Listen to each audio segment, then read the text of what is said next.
Well, look, it certainly sounds like a Russian pilot was horsing around and deliberately trying to destroy what they're saying was a U.S. MQ-9 drone over the Baltics, over the Black Sea rather.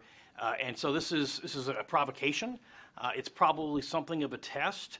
The Russians, of course, don't like the fact that we're flying, admittedly, in international waters there, and they're expressing their displeasure. So it's pretty obvious why they're doing it. It's clearly an irresponsible act, nevertheless, and so we'll see how it develops.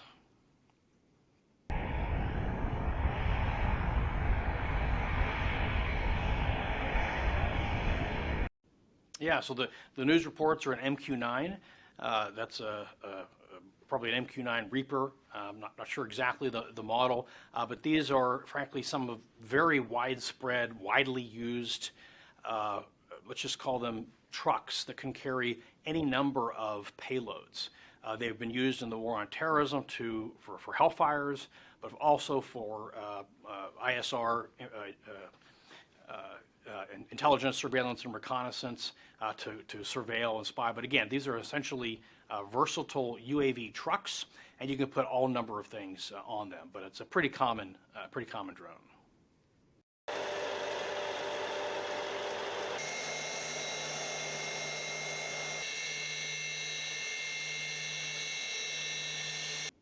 Well, unfortunately, the Russians kind of think of the Black Sea as their own lake. Legally speaking, it is international waters. They don't really like that fact, but it certainly, from an international law perspective, insulates the United States from any kind of allegation that we were into Russian airspace or something like that.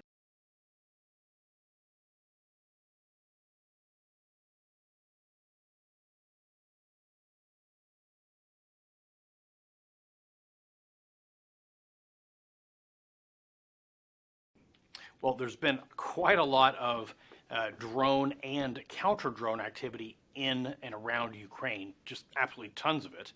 And it's really been, I would say, one of the most widespread conflicts with not merely UAV, but counter UAV activity.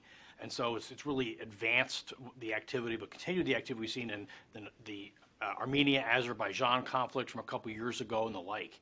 I will say also there's another precedent to think about here, and that is, I think it was during the Trump administration, Iran shot down a U.S. Global Hawk, which is a very large drone that we use for surveillance. We were operating from international waters there as well.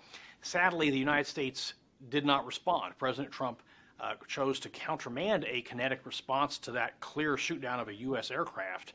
And as a result, you saw an escalation of Iranian activity in the months that followed that led up to back and forth the targeting of Soleimani, and then after that, the firing of Iranian ballistic missiles into Iraq at U.S. bases. So I don't think that this is going to lead to that, but nevertheless, I do think it suggests the need for some kind of firm and clear response on the part of the United States.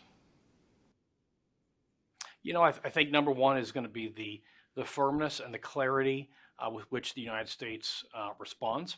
Identifying it, we don't want our own weakness or indecision here to be perceived by the Russians as an encouragement to try something else and test us on something else.